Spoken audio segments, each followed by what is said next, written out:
Agora nós vamos ouvir o Dr. Everton Borges, que, como eu já havia afirmado, é um farmacêutico bioquímico, formado aqui pela Universidade Federal do Rio Grande do Sul. A palavra é sua, doutor. Muito bom dia a todos. Primeiro agradeço aí o espaço concedido. Eu já ressalto de imediato aqui a minha impressão agora do reconhecimento do sistema de justiça, dos operadores do direito principalmente, porque eu sou membro do Comitê Executivo aqui da Saúde do Rio Grande do Sul, junto ao Tribunal de Justiça, e me lembro que quando a gente começou a reunir os vários atores do sistema de justiça com os operadores do direito, a gente via que os operadores do direito, quando falavam em saúde, falavam apenas em médicos e hospitais. Então, a visão geral assim era muito básica com relação a isso. E, no decorrer dessas atividades, nós começamos a colocar toda a complexidade do sistema de saúde, das políticas públicas, e os operadores do direito passaram a perceber, então, como é importante ouvir também, né, todos os segmentos, e eu fico muito grato aqui em ver uma mesa com uma enfermeira, um farmacêutico e uma médica debatendo esse assunto que é multiprofissional, né? Mas eu queria provocá-los no início já com uma pergunta, né? Quem de vocês aqui iniciou o dia aqui sob o efeito de drogas hoje? Eu confesso que eu uso antipertensivo e diurético, né? Eu estou falando, claro, de drogas lícitas, né? Porque nós estamos sempre, quando a gente fala em drogas, sempre vem à mente a questão das drogas ilícitas, né? E as drogas lícitas também causam dependência química, também causam morbidades, também causam óbitos, né? Então, também nós queremos ressaltar que na cultura geral aqui do nosso país, o uso de medicamentos ele tem essa conotação também muito simplista, muito básica, deixando de lado todos os problemas relacionados aos medicamentos. Depois da fala da doutora Clarice e da doutora Andréia, que já conseguiram trazer um aspecto bastante importante da alta complexidade da saúde, daquilo que nós temos de ponta dentro do sistema de saúde, e eu quero trazer essa dualidade aqui para vocês também com relação à alta tecnologia oferecida e aplicada no sistema de saúde, mas também o contrassenso da nossa assistência farmacêutica hoje que nós encontramos nos municípios. Nós temos uma carência ainda muito grande de organização daquilo que o paciente encontra lá na ponta, né? Eu sou um farmacêutico que não atuo na ponta, eu represento um sistema que fiscaliza os profissionais farmacêuticos que atuam, então, na assistência farmacêutica, mas recebo, então, essas demandas que vêm desses colegas que atuam lá na ponta. Eu quero contar uma rápida história aqui. Nós tivemos, algumas semanas atrás, um evento lá no Tocantins, a presença do Dr. Clênio Schulz, nosso terceiro encontro de farmacêuticos operadores do direito, e uma colega farmacêutica nos trouxe lá um relato bastante importante, aquilo que vocês enfrentam aqui seguidamente, né, que é aquela escolha trágica, né, que o Dr. Clênio sempre nos fala, e a farmacêutica também trouxe que os farmacêuticos também enfrentam, em certa medida, uma escolha trágica também. Ela nos contou que recebeu um pai de 2 crianças que foi receber o hormônio do crescimento na farmácia do Estado. E ele foi muito feliz, porque ele teve isso. Pela via judicial, ele conseguiu o hormônio do crescimento. E ela estava com muita dificuldade, então, em informar para aquele pai que, apesar da felicidade do medicamento estar sendo dispensado para o primeiro filho, o segundo filho, que era asmático, iria, infelizmente, ficar sem medicamentos, porque o orçamento não previa os custos que envolveram todas as demandas judiciais nas quais o hormônio do crescimento estava envolvido. Então, o município, naquela oportunidade, teve que diminuir as compras de medicamentos para tratar a asma, e, consequentemente, o segundo filho ficou sem o medicamento, assim como toda a população asmática daquele município também. Então, ela teve muita dificuldade em poder informar para aquele pai as dificuldades que estavam sendo apresentadas para o atendimento dos seus 2 filhos. Então, é aquilo que vocês seguidamente se defrontam aqui, que é chamada de escolha trágica, né? Alguns profissionais de saúde também vivenciam isso na sua rotina.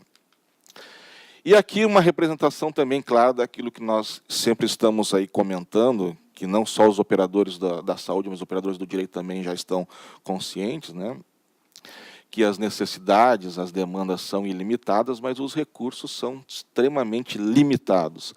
E isso se configura na rotina hoje das farmácias públicas do nosso país afora. Nós temos ainda muita dificuldade de planejar e de oferecer aquilo que aquela determinada população necessita. A minha apresentação aqui tem um objetivo muito claro. Eu quero tentar sensibilizar os senhores para que insiram as ciências farmacêuticas na teoria da decisão judicial. A partir de agora, eu tento justificar essa inserção com algumas informações, né? Primeiro, os últimos dados dos relatórios do CNJ, relatório de 2017 com dados de 2016, nos falam em mais de 1 milhão, quase 1,5 milhão de processos relacionados com a saúde. Dentro desses processos, nós temos uma grande parte, podemos chegar até 70%, 80% em algumas situações, relacionados com medicamentos. Mas o que eu quero ressaltar para vocês é que dentro desse grande percentual de medicamentos judicializados, nós podemos ter em alguns estados e alguns municípios de 30% a 40% de medicamentos que constam nas listas públicas, que são medicamentos de obrigação dos estados e dos municípios. Ou seja, se nós conseguíssemos atacar esse percentual, nós reduziríamos muito esse volume imenso de ações judiciais. E aqui é importante, porque nós estamos falando de medicamentos das listas públicas e também medicamentos da atenção básica. Então, aqui nós já justificamos toda a necessidade de trabalharmos com o sistema todo, com a organização do sistema que envolve assistência farmacêutica. A CNM, a Confederação Nacional dos Municípios, ela realizou uma pesquisa lá em 2015 com 4.168 municípios participantes, né, dos 5.570, 4.168 participaram e confirmaram aquilo que nós estamos falando, né? A maioria dos processos envolve medicamentos. Naquela pesquisa, 78% dos municípios alegaram que enfrentavam processos judiciais com medicamentos, mas também ali com internações, UTI e outras questões. E ali embaixo também, no outro gráfico, é importante ressaltar que as maiores dificuldades para atender as demandas, esses municípios alegaram que a falta de recursos era o principal item, né, que dificultava o atendimento dessas ações, mas, em segundo lugar, a falta de profissionais especializados, e nós aqui falamos muito da questão do farmacêutico nessa organização do sistema. Então, eu quero especificamente aqui trazer esses dois aspectos muito distintos aqui quando nós falamos em medicamento, né? Nós podemos tratar o medicamento como um insumo essencial, que é isso que a política pública nos traz, mas também, como foi muito bem falado anteriormente aqui, o medicamento como mercadoria e com grande potencial de lucratividade. Então, essa dualidade aqui, ela está presente daqui na minha apresentação. Com relação ao mercado, nós tivemos aqui 2 apresentações falando muito bem sobre isso. Nós podemos, com dados aqui de 2016, que é a Interfarma, que é uma associação que trabalha com as principais indústrias na área de pesquisa, né, multinacionais, nos apresenta que o setor teve um faturamento de 63 bilhões em 2016, né? O Brasil importa 85% dos princípios ativos. Nós estamos hoje na 8ª posição no ranking mundial. Há uma projeção para que passemos à 5ª posição em 2021. Nós temos 214 empresas com registro sanitário que comercializaram produtos em 2016. Isso são dados da CEMED também, junto com a Interfarma. Foram comercializadas 12.798 apresentações, lembrando que nós temos mais de 20 mil apresentações com registros na Anvisa, né? Volta e meia a indústria lança novos medicamentos, na verdade, medicamentos antigos com nova roupagem. E esses 12.798 apresentações em 1.793 princípios ativos, né?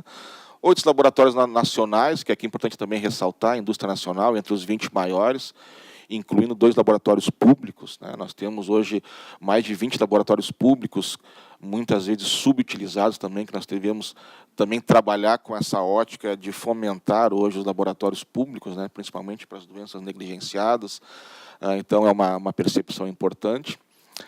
genéricos com a maior participação no mercado. A divisão do mercado é importante, 59% do varejo e 41% institucional. Entende-se por institucional governo, hospitais, clínicas e outros, né? E o varejo farmacêutico, as nossas 84.256 farmácias em todo o país, em 2016, né, isso é dado de 2016, 50 bilhões, 146 milhões de dólares. Né? Um crescimento em 2016 de 11%, é um mercado que sempre cresce, independente da crise. O varejo cresceu em 2017 mais de 12% no ano. Então, apesar de todas as dificuldades, é um setor que sempre cresce. E ali a divisão do varejo, 61% similares, 21% de referência, 18% genérico. Isso são dados de 2016. Em contrapartida, nós temos gastos públicos. Eu ainda atualizei ontem no site da Transparência do Governo Federal, dados aqui que o governo informa que gastou na área da saúde. Então, de 2014 até 2017 com 111 bilhões na área da saúde. O orçamento para 2018 ali fala em 130 bilhões, né? Mas nós temos que esperar para ver o que realmente será executado desse orçamento. Até ontem o site apontava 88 bilhões já executados no orçamento na área da saúde.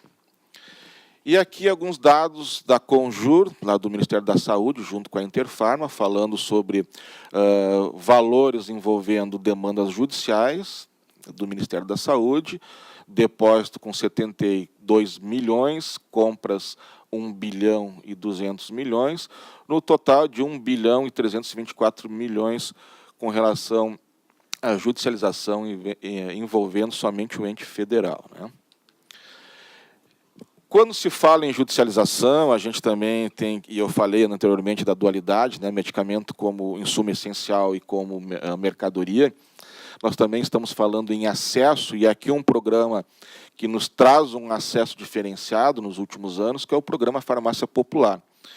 Nós disponível em 34 mil farmácias no Brasil, presente em 4.669 municípios. Né?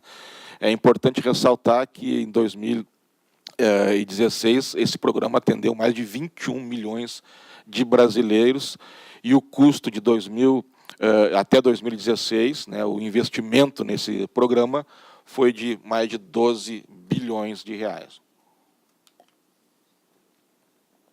Mas a gente quer trazer assim, a noção, pelo menos, do medicamento como insumo essencial. E ele está inserido, então, numa organização, numa complexidade aqui da assistência farmacêutica, que envolve os 3 entes da federação, que passa aí por um financiamento compartilhado e pactuado nas comissões intergestores tripartite e depois nas bipartite entre estados e municípios. E essa assistência farmacêutica ela tem uma organização que basicamente ela é definida e organizada nesses 3 principais componentes da assistência farmacêutica: o básico, o estratégico e o especializado, né? Além do programa de farmácia hospitalar, além dos medicamentos oncológicos que também fazem parte da Rename. Esses 3 são os principais componentes e é a partir daí que a gente passa a entender como se dá a questão das responsabilidades, do financiamento, da logística, da aquisição, de quem é responsável pela dispensação, pela entrega junto ao paciente. E esses componentes eles estão bem estabelecidos na nossa Relação Nacional de Medicamentos Essenciais, a Rename. É lá que nós vamos poder entender e enquadrar cada medicamento, qual componente ele pertence, qual a responsabilidade para fornecer aquele determinado medicamento. Lembrando que a Rename, a Relação Nacional de Medicamentos, ela é uma referência para as relações estaduais e para as relações municipais de medicamentos. A Rename ela não é obrigatório que o município ofereça todos os 869 medicamentos que a Rename aponta. Nós temos que ter um trabalho específico em cada região para que se entenda quais são as necessidades muito claras daquela região, daquele município, para que sejam oferecidas naquilo que a gente chama de lista oficial, né, os medicamentos que são colocados naquela lista daquele município, daquele estado. Aqui uma tabela que eu compilei as diversas situações envolvendo os 3 componentes, né, com relação à aquisição, à logística, à responsabilidades, né, a que se propõe aqueles medicamentos do componente básico, do estratégico e do especializado. Lembrando que o especializado, nós temos a questão que envolve os protocolos clínicos e as diretrizes terapêuticas. Então, nós precisamos ter um enquadramento do paciente num protocolo para que ele tenha acesso ao medicamento do componente especializado.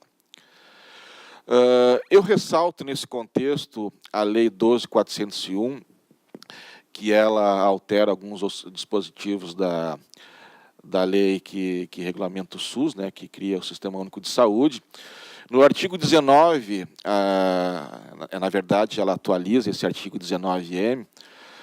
O 19 redefine, né, refere à linha D do inciso 1 do artigo 6º, que consiste, então, que a dispensação de medicamentos e de produtos de interesse, ela deve obedecer e estar conforme a uma diretriz terapêutica definida em protocolo clínico. Então, esse é um aspecto muito importante que nos diz respeito a observarmos os protocolos clínicos e as diretrizes terapêuticas. Mas essa lei também nos fala que quando, na falta desses protocolos clínicos e diretrizes terapêuticos, nós devemos observar justamente as listas públicas. Ou seja, quando não existe uma definição de um protocolo clínico, uma diretriz terapêutica, nós temos que ter como referência a RENAME, a RESME, ou REME, né, Relação Estadual de Medicamentos, ou a REMUME, Relação Municipal de Medicamentos. E aqui nós criamos uma necessidade, então, de discussão nos estados e nos municípios, de como elaborar e como oferecer claramente essas listas públicas. Isso é um trabalho bastante complexo e que nós defendemos muito a existência da chamada Comissão de Farmácia Terapêutica, que são raras as comissões, que são previstas também, de uma forma que elas possam incorporar ou excluir medicamentos das listas públicas, atendendo, de fato, a uma necessidade daquele município ou daquela região. Então, como eu já falei dos protocolos clínicos e diretrizes terapêuticas, nós temos que, principalmente com os medicamentos do componente especializado, observar que existem esses protocolos que visam estabelecer, então, os critérios de diagnóstico, de tratamento, e aqui eu ressalto no monitoramento, como aqui o doutor Jorge nos falou, que esse monitoramento muitas vezes não existe, né? Essa avaliação, esse acompanhamento daquilo que foi fornecido, e aqui entra muito fortemente o trabalho dos farmacêuticos, que nós chamamos de farmácia clínica, é monitorar aquilo que foi oferecido para garantir que aquele medicamento está sendo efetivo. E aqui eu trouxe o exemplo aqui da hepatite C, por exemplo, né? Nós temos mais de 600 mil pacientes que necessitariam tratamento hoje no Brasil, e para que se enquadre num protocolo clínico, nós precisamos de uma série de exames. E aí entra um outro grande problema, que é o acesso aos exames também dentro do Sistema Único de Saúde. Então, muitas vezes, o paciente não consegue acessar exames para se enquadrar no protocolo para receber o medicamento.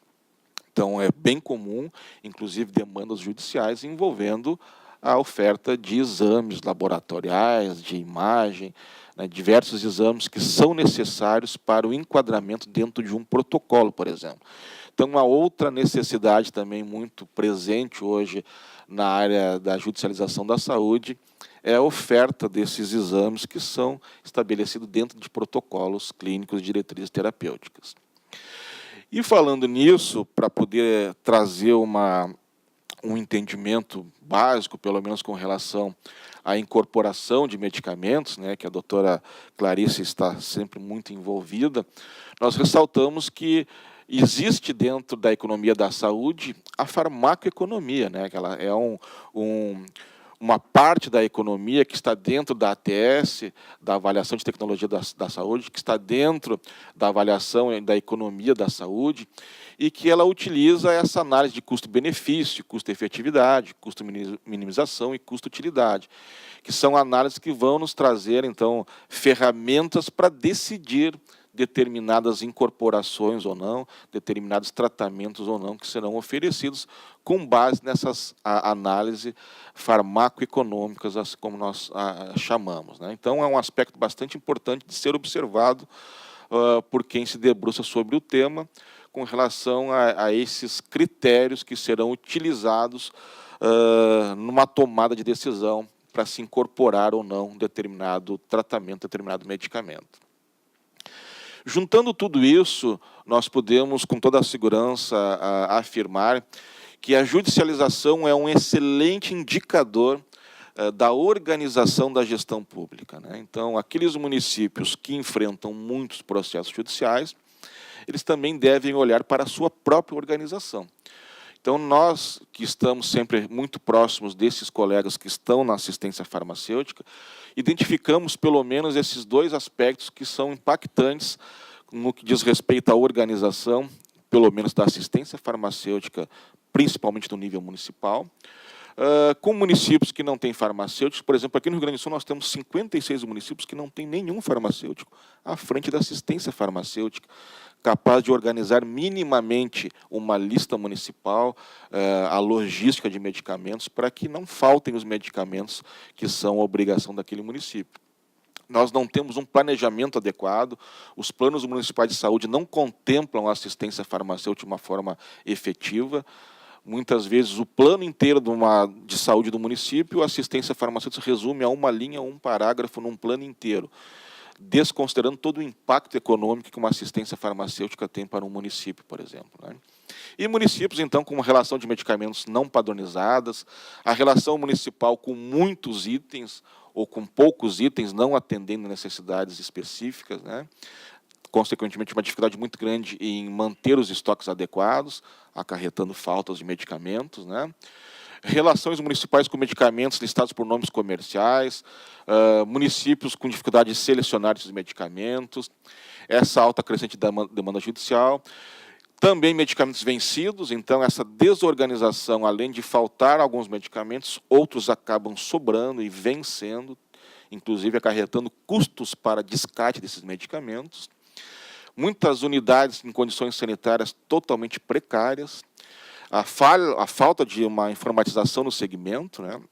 Então, hoje nós temos uma precariedade da informatização, nós temos controles de medicamentos sendo feitos em planilhas manuais ainda em muitos municípios. Então, isso acarreta sérios problemas no abastecimento, né?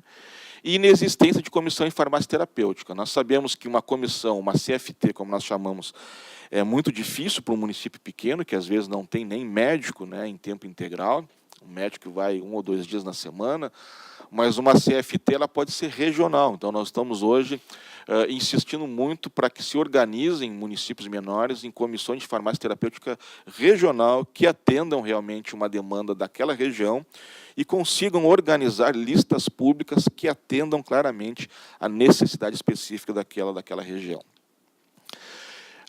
Para contornar esses problemas, nós criamos, a exemplo do que o Dr. Kleene criou também, lá os 10 passos para reduzir a judicialização, nós chamamos de 10 passos farmacêuticos para reduzir a judicialização de medicamentos. Começamos, eu não vou me estender nesses 10 passos, né, porque não é o momento aqui, mas citando, então, esses 10 que nós abordamos, que é planejamento da assistência, instituir uma CFT, definir uma relação municipal adequada, racionalizar o número de farmácias públicas, porque hoje o medicamento é uma moeda política muito importante, a tendência do gestor é espalhar medicamentos por todas as unidades do município, de forma descontrolada, desorganizada, e nós sempre recomendamos que, nesse momento, é preferível diminuir o número de farmácias e regularizá-las e organizá-las, para, no segundo momento, voltar a expandir. Além da logística, que é somente a entrega, nós temos que oferecer serviço de farmácia clínica, que é justamente esse acompanhamento, tornar o medicamento efetivo. Inserir os farmacêuticos nas unidades de conciliação ou na fase pré-processual, como Defensoria Pública, Ministério Público e outros. Os farmacêuticos já estão inseridos nos NATs, mas queremos ampliar essa questão, nos núcleos de apoio e assessoramento técnico aos tribunais de justiça. A transparência e informatização, um ponto-chave, e inserir as ciências farmacêuticas na teoria da decisão judicial. Aqui a gente traz um aspecto muito importante, né? Porque vencidas aquelas questões que envolvem o financiamento, a logística, o acesso, quando o paciente tem tudo isso, ainda nós temos um outro viés que é muito impactante na saúde, né? Nós temos ali alguns dados que nos falam que até isso é de uma associação das redes de farmácia americanas, são dados dos Estados Unidos, né, de cada 100 prescrições, um percentual menor que chega à farmácia, um percentual menor ainda que é fornecido, um percentual menor ainda que é utilizado, né, e um percentual menor ainda que ficam retornando para poder cumprir aqueles tratamentos que são prolongados. Além disso, nós temos outros impactos bastante significativos, que são patologias que envolvem um número enorme de pacientes que não são controladas. Nós temos estudos mostrando aí que um percentual grande de hipertensos não controla, mesmo recebendo medicamentos, a hipertensão não é controlada. A dislipidemia, um percentual grande de pacientes, mesmo recebendo medicamentos, não controlam. Diabetes tipo 2, mesmo recebendo insulina, não controlam. Então, isso demanda um retorno frequente ao sistema, gerando mais custos ao sistema e, muitas vezes, também ações judiciais. E aqui nós ressaltamos uma outra ação que é muito peculiar dos farmacêuticos, que é trabalhar com a adesão aos tratamentos, né? Então, mesmo superando todos esses passos de financiamento, de logística, de acesso, quando se consegue oferecer o medicamento, ou quando o medicamento chega nas mãos do paciente, nós ainda temos esse grande desafio.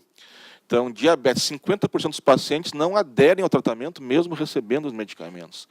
Hipertensos, 60% não aderem ao tratamento. Doenças gástricas, 58%. Idosos admitem que 62% não aderem ao tratamento. E o colesterol, quanto passar dos meses, aumenta ainda muito mais o abandono do tratamento, né? Isso resulta, mais uma vez, em complicações, em mais problemas de saúde, em mais retorno ao sistema, em mais custos, se agravam as patologias, surgem novas, e isso tem um impacto financeiro muito grande, porque não basta oferecer o medicamento. É isso que eu quero deixar bem claro com essas informações. Nós temos que torná-lo efetivo. Esse é o desafio. E aqui, como usando aquele gráfico lá do iceberg, né, aquilo que está abaixo, embaixo da linha visível ali, nós temos os medicamentos causando mais danos do que benefícios também. Então, estudos demonstrando aí internações em pronto-socorro, em hospitais, com relação ao uso de medicamentos, porque nós estamos sempre visualizando a falta de efetividade, os efeitos adversos, mas temos uma série de outras questões que envolvem esses problemas que os medicamentos acabam acarretando, que estão ali na parte de baixo, né? Que também dizem muito respeito à atuação do farmacêutico nesse acompanhamento e nessa efetividade, tornar efetivo esse medicamento. Aqui ilustro muito claramente aqui um trabalho feito aqui em Porto Alegre, na Secretaria Municipal de Saúde, com a questão da insulina. Vocês vejam o custo que é para o governo, para uma secretaria, adquirir insulina, oferecer insulina lá na farmácia pública, e nós temos que de 6 em cada 10 pacientes, ao chegar em casa, congelam a insulina. Depois de congelada, pode colocar no lixo, porque ela não vai fazer mais efeito. 1 em cada 5 não aspiram a quantidade prescrita, então não manterão controle da sua glicemia se não for aplicada a dosagem adequada, né? 1 em cada 4 mantém níveis acima de 300, né? Então, descontrole total. 1 em cada 3 apresentam lipodistrofia. A vida inteira aplicar na mesma região acaba aparecendo aquela situação, porque não são educados, informados de fazer o rodízio em braços e pernas, e passam a vida inteira aplicando. Aquela insulina aplicada naquela região também não vai ser absorvida e não vai fazer o efeito adequado. 6 em cada 10 agitam a insulina de forma inadequada, e metade dos pacientes estão com níveis muito baixos ou muito altos. Então, isso fica muito claro que o custo todo envolvendo fornecimento, ele não é suficiente, nós precisamos torná-lo efetivo. E aí entra muito essa questão do acompanhamento, da educação, de um trabalho muito maior do que simplesmente entregar o medicamento nas mãos dos pacientes, né? Aqui eu trago um exemplo do trabalho de um farmacêutico aqui na Defensoria Pública do Estado.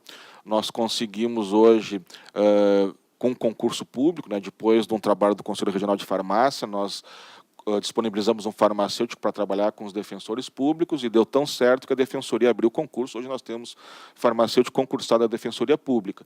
Mas mostrando aqui que o trabalho de um farmacêutico com esses 3 medicamentos trouxe redução nos custos por ter sugerido ao prescritor uma adequação com relação àquela prescrição inicial, trazendo, então, esses aspectos da posologia, da apresentação do produto no mercado, como ele se dá, né, a questão do fracionamento de doses.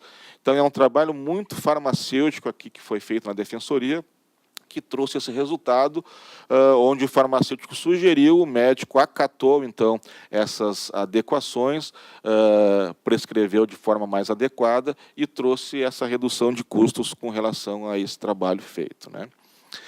E aqui também, já finalizando, nós trazemos, então, além dessa demonstração de competência técnica do farmacêutico, a legislação que respalda o farmacêutico também para poder oferecer esses pareceres técnicos, laudos técnicos, informações técnicas. Nós temos um decreto que regulamenta a Lei 3820, que nos traz, então, toda essa legislação que respalda esse serviço, onde está bem clara ali a atuação do farmacêutico nesse trabalho de elaboração de laudos técnicos, realização de perícias técnicas, vistoria, avaliação e etc. Então, finalizando, eu quero chegar ao ponto que eu iniciei, né, com aquilo que o Dr. Clênio, que nos acompanha em muitos eventos aí pelo Brasil afora, né, Dr. Clênio, que tem insistido, inclusive, lá naquela audiência do CNJ, reforçando aqui a necessidade da gente inserir as ciências farmacêuticas na teoria da decisão judicial. Nós queremos que os senhores, então, percebam o impacto, busquem maiores informações sobre assistência farmacêutica, farmacovigilância, farmacoeconomia, atuação mercadológica, e isso vai trazer uma luz, seguramente, na decisão dos senhores com relação ao fornecimento de medicamentos. É isso, muito obrigado. Agradeço mais uma vez o espaço.